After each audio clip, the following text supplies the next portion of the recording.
Você viu a crise que está enfrentando o PT? E não é uma crise assim acaba a crise e parou. Vem uma crise atrás de crise e parece que o problema vai se agravando. Isso leva a queda de popularidade do PT e tudo mais.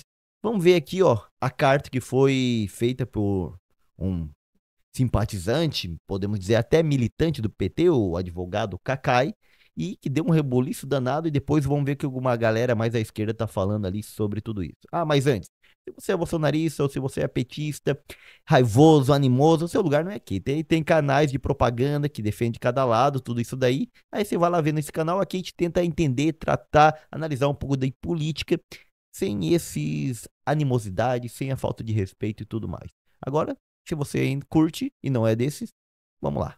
Consegue ouvir a opinião contraditória sem atacar as pessoas. Vamos ver aqui, ó. Então, ele fez uma carta, esse aqui é o advogado, o Kakai, e aí vamos ver o que ele disse na carta.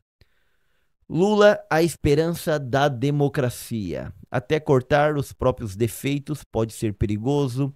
Nunca se sabe qual é o defeito que sustenta nosso edifício inteiro. Clarice Lispector. Lula ganhou 3 vezes e elegeu Dilma como sua sucessora. À época, elegeria qualquer de seus ministros, pois era imbatível. Certa vez, conversando com um senador do PT, ele me disse que há um ano tentava uma audiência com a presidenta Dilma e ela não fazia política. Sofreu impeachment.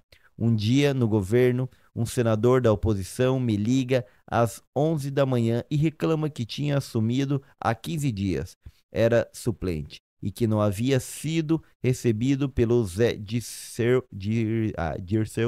chefe da Casa Civil. Liguei para o Zé às 12h30. A gente estava almoçando no Palácio do Planalto. O Zé, de longe, o mais prezado dos ministros, deu show. Aqui ele está levantando a bola do Zé, José Genuíno, né? Deu um show, discorrendo sobre o estado de origem do senador, que saiu de lá com o número do celular do Zé e completamente encantado. Neste atual governo, Lula fez o que de melhor podia ao enfrentar Bolsonaro e ganhar do fascismo, impedindo que tivéssemos mais 4 anos de Bolsonaro. Seria o fim da democracia. Seriam destruídas de maneira irrecuperável tudo o que foi construído nos governos democráticos, não só do PT. O fascismo acaba com tudo. Este é o maior legado do Lula. Para tanto, foi necessário, senão não teríamos ganhado, fazer uma aliança ampla demais. Aqui está criticando a frente ampla do Lula, né? Só Lula conseguiria unir e fazer este amplo acordo para derrotar Bolsonaro. Aqui em casa, no dia da diplomação, dia 12 de dezembro, determinado político se aproximou em um momento em que Lula e eu conversávamos. Colocou amistosamente a mão no meu ombro e fez uma brincadeira. Ao sair da roda, o Lula me falou baixinho rindo: Este jamais será meu ministro. E acha que vai ser. No dia 1 de janeiro, ele assumiu como ministro. Aqui as coisas da política. Este é o brilhantismo do Lula neste momento difícil. Não fosse sua maturidade, não teríamos tido chance de vencer o fascismo. Por isto, cometo aqui certa indelicadeza de comentar este fato, para ressaltar a maturidade do presidente Lula. Mas o Lula do terceiro mandato, agora ele começa a meter pau. Por circunstâncias diversas, políticas e principalmente pessoais, é outro. Não faz política, está isolado. Nossa, aqui o cara tá descendo a lenha. Capturado, quem capturou o Lula? A Janja? Não tem ao seu lado pessoas com capacidade de falar o que ele teria que ouvir. Não recebe mais os velhos amigos políticos e perdeu o que tinha de melhor, sua inigualável capacidade de seduzir, de ouvir, de olhar a cena política. Outro dia, alguns políticos me confidenciaram que não conseguem falar com o presidente. É outro Lula que está governando, com a extrema-direita crescendo no mundo e, evidentemente, aqui no Brasil, o quadro é muito preocupante. Filha, eu estou gravando. Liberei, já vou voltar agora. Continuando. Sem termos o Lula. Desculpe a pausa aí. Agora continuando. Sem ter o Lula. Conhec... Não. Tá batendo essa porta. Parou. Vamos lá. Sem termos o Lula que conhecíamos como presidente e sem ele ter um grupo que ele tinha ao seu redor, corremos o risco de que parecia impossível. Perdemos as eleições de 2026. O cara tá dizendo na lata aqui, ó. Lula tá capturado, não consegue, as pessoas, os políticos não conseguem falar com ele. Vamos perder as eleições de 2026. É de um cara que gosta do Lula, de um cara que gosta do PT e tá com medo de perder as eleições. É praticamente isso. Bolsonaro só perdeu porque era inepto. Tivesse ouvido o Ciro Nogueira e vacinado, ou ficado calado sem ofender as pessoas, teria ganho a quantidade de dinheiro. Teria ganho com a quantidade de dinheiro que gastou. Eu acho que ele teria ganho, tá? Se não fosse pela questão das vacinas, que foi uma das principais coisas de por que eu não votei nele e votei nulo. Aí, oi? Então, ele teria ganho. Então, perder uma reeleição é muito difícil, mas o Lula está se esforçando muito para perder. E não duvidem dele, ele vai conseguir. Claro que essas circunstâncias estão favoráveis ao projeto de perder as eleições. Não dou tanta importância para essas pesquisas feitas o tempo todo. Mas prestei atenção nessa que indica que 62% não quer o Lula que seja candidato à reeleição. Caraca. É muita gente, né? Tá complicado pro Lula. A pergunta é: quem é seu sucessor natural? O Haddad não pode ser, tá? O pessoal diz Andrade, ele vai dizer o Haddad aqui, mas... Não foi feito um grupo ao redor do presidente que se identifique com ele, e onde sairia o sucessor político natural. O grupo do Lula, a gente sabe quem é, e certamente não vai tirá-lo do isolamento. Cara, o cara tá metendo pau do lado de quem tá do Lula, hein? E hoje é um político preso à memória do seu passado e isolado. Quero acreditar na capacidade de se reencontrar. Quem se refez depois de 580 dias preso injustamente pode quase tudo. E nós temos Haddad. Não sei se é um bom candidato, tá? Eu acredito que não. O mais fenomenal político dessa geração em termos de preparo. Mas ele não leva as massas. Sem levar as massas, não vai. Um gênio, preparado e pronto para assumir seu papel. Já fico olhando o quadro e torcendo para o crescimento de uma direita civilizada com a condenação do Bolsonaro e a prisão pode se dar até setembro. Nos resta torcer por uma direita centrista que afaste o fascismo. Mas agora eles ficam xingando o Bolsonaro de fascista, tudo, mas ele xingava o Alckmin. Então, o que é a direita civilizada para a esquerda, né? Que Deus se apiade de nós, é necessário lembrar o mestre Torquato Neto no poema de aviso final. É preciso que haja algum respeito, ao menos um esboço, ou a dignidade humana se afirmará a machadada. Então, praticamente, ele está falando, ó, o Lula foi capturado, possivelmente pela Janja. Tem conversa de que você tem que passar pela Janja para falar com o Lula, tudo isso, e o Lula já não sabe fazer política, já não consegue ouvir o povo, não consegue atender os políticos. Tá complicado e vamos perder as eleições de 2026 se não muda nada. E aqui tem um analista político do Fórum, da TV Fórum. Vamos ver o que ele diz aqui. Parece que ele vai falar que o Lula não gostou dessa carta, mas nem sempre falar a verdade o outro vai gostar, né? A carta do Cacá caiu que nem uma bomba no governo. Ela começou assim, sabe aquela coisa, aquele fogo que vai aumentando? Opa, De manhã, ontem de manhã, assim, opinião do Cacá. Todo mundo tem direito a ter opinião. A meio-dia, o Cacá exagerou. Às 6 da tarde, o Cacá não podia ter feito isso, ele é louco. Porra, botou fogo no palheiro, deu munição para a direita, olha só, a extrema-direita como está usando isso. Tal.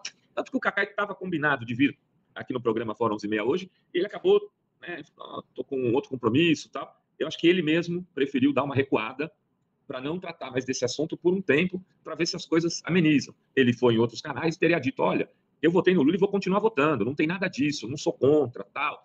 Mas também não vou deixar de dizer que fui eu que escrevi, que fui eu mesmo, estava num grupo privado, mas bola para frente, é bom fazer esse debate. Eu fui atrás de tentar apurar algumas coisas sobre a carta.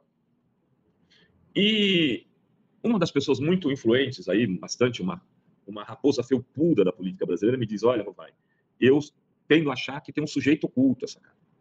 Quem seria o sujeito oculto? O ex-ministro José Dirceu. Do José Dirceu que tá falando então, né? Que quer voltar ao poder, será? E aí tá sendo marginalizado dentro do PT? Ou seja, de uma forma geral, Parece aqui que os petistas estão brigando e é mais uma crise do Por governo. que essa fonte me disse isso? Porque o Zé Dirceu estaria falando para pessoas próximas a ele, estaria fazendo uma análise muito próxima à publicada pelo Cacai. É verdade que não é pouca gente que pensa exatamente, ou que não pensa quase da mesma forma que o Cacai. Há muita gente reclamando da forma como Lula vem fazendo esse seu terceiro mandato. Ontem mesmo eu dizia que conversava com uma pessoa, um líder graduado do MST, num evento, ele me apontava, estava a Janja, ele me apontava e dizia, ela não gosta da gente, ela não deixa a gente falar com o Caraca, presidente. caraca, os petistas aqui estão tudo pistola com a Janja. Meu pai. A caída de Lula vai ser a Janja, hein? Isso aqui é algo antológico. Os homens que caem por causa das mulheres. Ela acha que a gente é coisa Caraca. do passado, que não tem mais interesse, que o Lula tem que mudar de companheiros. Então, quando o Cacai fala Lula foi capturado, ele está ele tá citando, de alguma maneira, o novo núcleo duro do lulismo. E seriam quem? Rui Costa e Janja, e também um pouco ali do Padilha, mas o Padilha a reclamação é menor. Principalmente sobre Rui Costa e sobre Janja, recairia a reclamação de isolamento do Lula. Eles fecharam o Lula e não deixam ele conversar com os antigos amigos e com os antigos aliados políticos que estiveram na defesa de Lula, mesmo sendo de outros partidos, quando o Lula esteve preso. Bom, essa é a repercussão da carta como maneira genérica. Mas e o Lula? O que o Lula achou dela? O Lula teria ficado irritado, em especial com 2 pontos. Um momento e que o Cacai diz o seguinte, aqui em casa, no dia da diplomação, 12 de dezembro, determinado político se aproximou em um momento em que Lula e eu conversávamos, colocou amistosamente a mão no meu ombro e fez uma brincadeira. Ao sair da roda, o Lula me falou baixinho rindo, este jamais será meu ministro, e acha que vai ser. Dia 1º de janeiro, ele assumiu como ministro. O Lula ficou especialmente irritado com isso, porque falou, sempre falei com o Cacai, achando que estava falando com um amigo. Como que ele expõe uma confidência dessa? Esse ministro provavelmente já sabe que é ele, porque sabe quem que colocou a mão no ombro do Cacai e sabe que fez assim, e que fez a brincadeira no momento que a gente estava conversando. Então, esse tipo de confidência para o Lula foi um tiro de canhão na amizade que ele tem com o Cacau. Veja bem, essa diplomação do Lula no dia 12 de dezembro, que o Cacai está citando, foi na casa do Cacai. Foi na casa do Cacai, a festa da diplomação.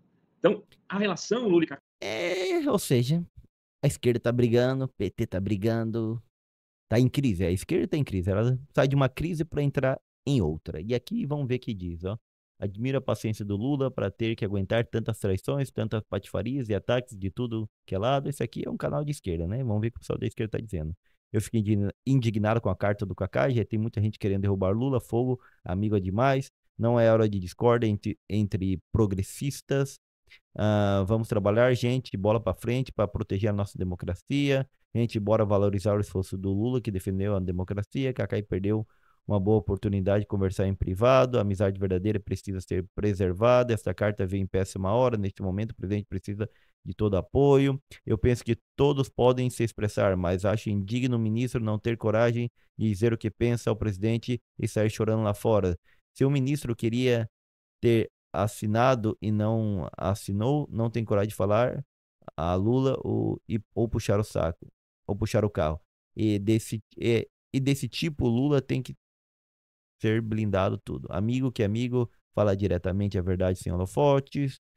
Está capturado sim, é admissível zelo mais político, se faz ouvindo, sendo criticado e corrigindo rumos. Como disse o Pedro Serrano, estamos vivendo um momento muito delicado. Cacai fez cagada.